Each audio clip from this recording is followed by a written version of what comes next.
Another big trouble for Tinubu. Watch how this female lawmaker unsettled the Nigerian president in the presence of her colleagues. Nigerians, this is shocking. Take a look.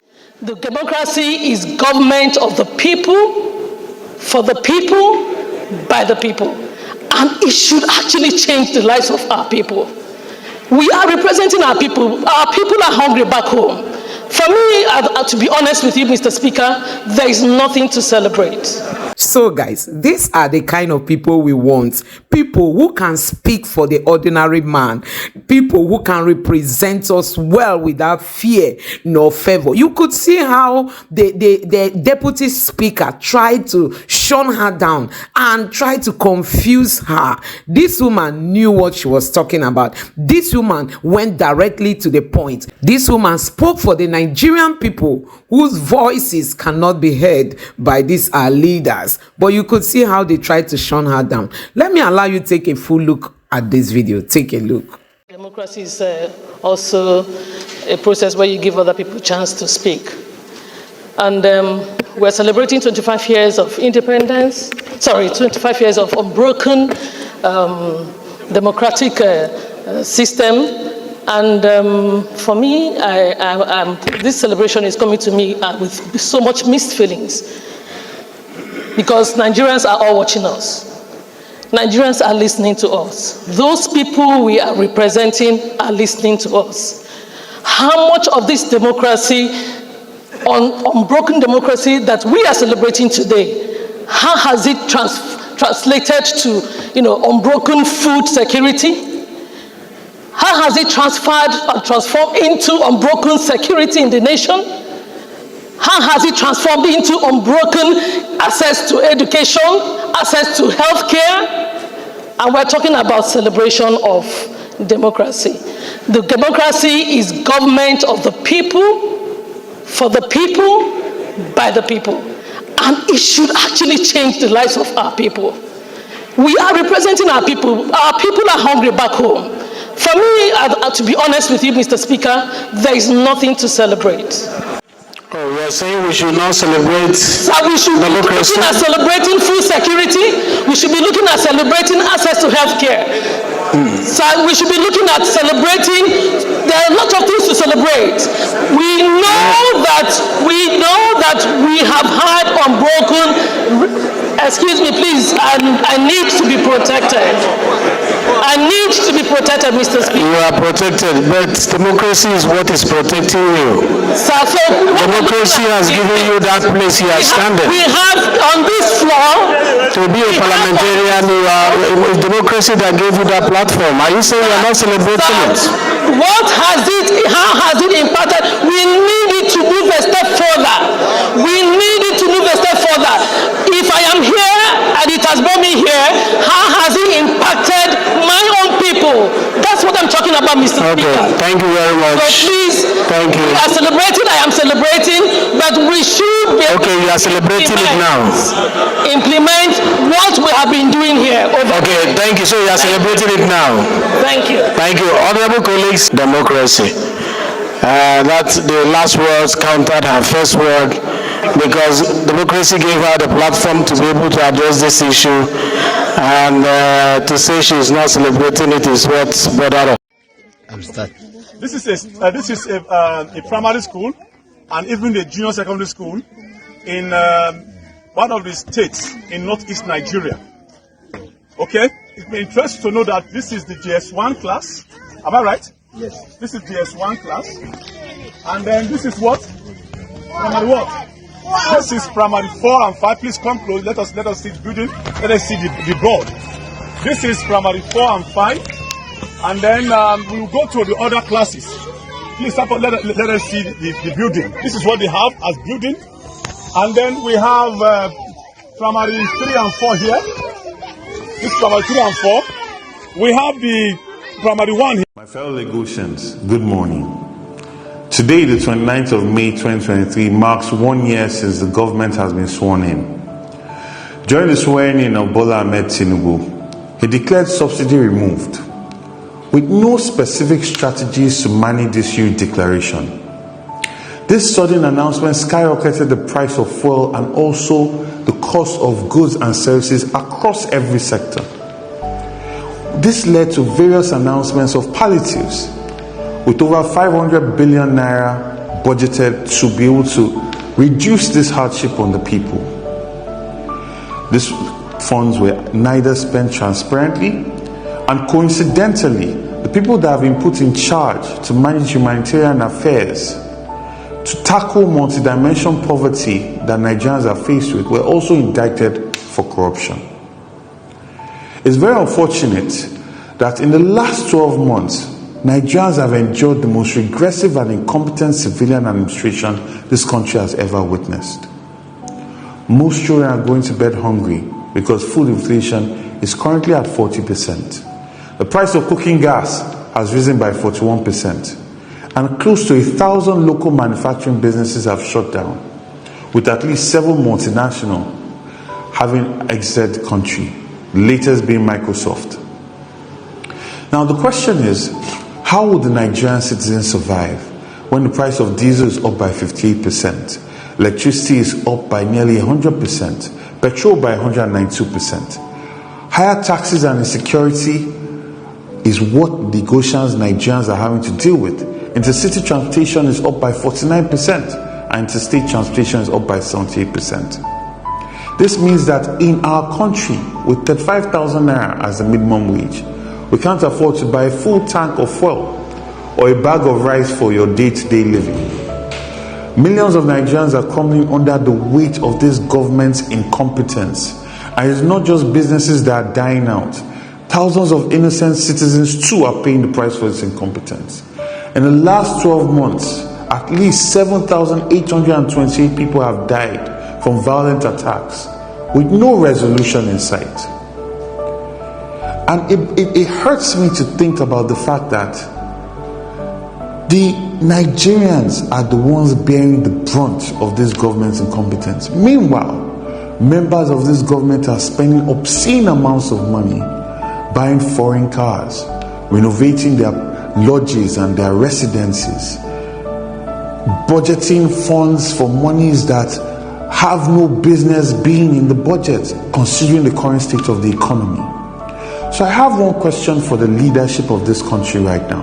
Aside from junketeering across the globe without making any impact at copper, or appointing poor performing ministers, meddling in state affairs, flip-flopping on policies, and consistently using propaganda to sell accomplishments that were never made, subsidizing pilgrimages, literally nearly starting a war with Niger and the entire Sahel block of states, of countries, lying about the Port Harcourt refinery, lying about flights being able to go into Dubai, Nigerians being able to go into Dubai, lying about attracting investments, restricting press freedom, worsening unemployment and increasing poverty. What are you celebrating with 1 year that you spent in government? What have you really achieved? In Lagos, this is what our government should have done differently. We would have cut public transportation by more than 50%. We would have reduced consumption taxes by 50%. We will subsidize prescription drugs to ensure that people are not going to be vulnerable based with this inflation and high price and price hikes that have followed with the fall in the value of our currency. We will make massive investments in social housing as opposed to becoming a demolition government. We will extend vouchers and energy subsidies to food transporters who bring food into Lagos to incentivize them to bring in food at lower prices. We will launch a 5 billion naira investment business intervention. This fund will be able to provide grants and cheaper capital for small and medium enterprises, considering that currently interest rates are 26%. We improve local security by deploying technology, drones, lighting up Lagos, creating an informal means of gathering information, retraining and equipping our neighborhood watch, the officers and the local vigilante groups, bring them into a structured means of surveillance. and we'll improve our collaboration with the police. We'll ensure that with these safety measures, we'll encourage a 24-hour economy. All the above listed are low-hanging fruits that a state like Lagos would have been able to benefit from and ensure that over 24 years that this current government has been in power are fruits that they should have plucked a long time ago. Unfortunately, this is where we are. After 1 year in office, no serious administration should be talking more about what it tends to do without first showcasing what it has achieved. But this shouldn't surprise anyone. This current government did not campaign to serve you. They did not engage the populace to let them know how their lives will be better. So it should come as no surprise that their budgeting and policies don't reflect empathy that shows that they understand the distress that Nigerians are living through. Currently, most families eat once a day or even maximum twice a day, according to the Save Children Foundation. About 15 million children are starving. This means that 1 in 6 children are starving in Nigeria. According to UNICEF, about 25 million Nigerians are undernourished. And according to WFP, 26.5 million Nigerians are projected to face acute hunger between June and August 2024. I personally find these data points to be underreported and a sign of grave danger ahead. Things are not looking good at all, and it seems there is no end in sight. So now is the time to rally around each other, to support the needy and uplift the weak. We must resist their attempt to break our spirit and impoverish us. I must hold fast to the conviction that a new Nigeria that works for all of us, a Lagos that works for everyone, our Lagos, is indeed possible. God bless you, Lagosians. God bless you, Nigerians. Stay strong.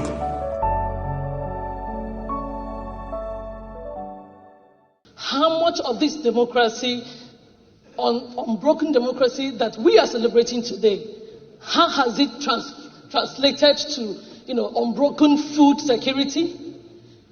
How has it transferred and transformed into unbroken security in the nation? How has it transformed into unbroken access to education, access to healthcare? And we're talking about celebration of democracy. The democracy is government of the people, for the people, by the people. And it should actually change the lives of our people. We are representing our people. Our people are hungry back home. For me, to be honest with you, Mr. Speaker, there is nothing to celebrate. Oh, you are saying we should not celebrate we should democracy? be looking at celebrating food security. We should be looking at celebrating access to health care. So we should be looking at celebrating. There are a lot of things to celebrate. We know that we have had unbroken. Excuse me, please. I need to be protected. I need to be protected, Mr. Speaker. You are protected, but democracy is what is protecting you. So democracy has given you that place you are standing. We have on this floor. To be a parliamentarian, it's democracy that gave you that platform. Are you saying you are not celebrating it? How has it impacted? We need it to move a step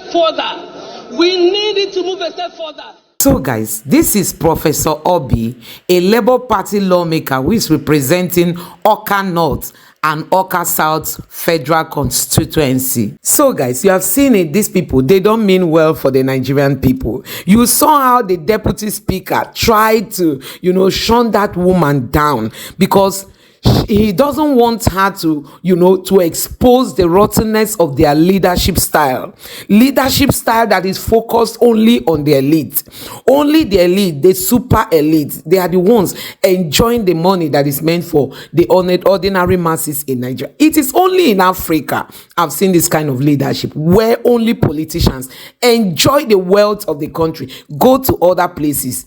Come to Europe, you even see that as a politician, you may end up being poor because you have to make sure that that money gets to the ordinary people. You go to the United States, it is the same thing. The money dribbles down to the ordinary people. But it's only in Africa that the money keep going round, you know, round, the Nigerian politicians who are not ready to save the masses. So guys, kudos to this lawmaker. Honestly, we need to find out who this lawmaker is. We need to find out who who the people she's representing. We need to celebrate her, whether she's obedient or not. We need people like this. We need them. We need people like this all over the places. That's why Peter Obi said, if you see somebody whom you know has the capacity to change Nigeria, vote for the person. I think that is just where Peter Obi is coming from. This kind of people need to keep representing us, not people like Ndume, who have been on the Senate floor since 2003. They've been there, you know, and they don't want to leave. That is their retirement home. They don't want to leave, for young people to come in and transform the Nigerian people's life. That is what we are seeing. So guys, you have seen it for yourself. Let me know what you have to say about it in the comment section below. Please don't forget to subscribe to the channel and turn on the notification bell. Thank you.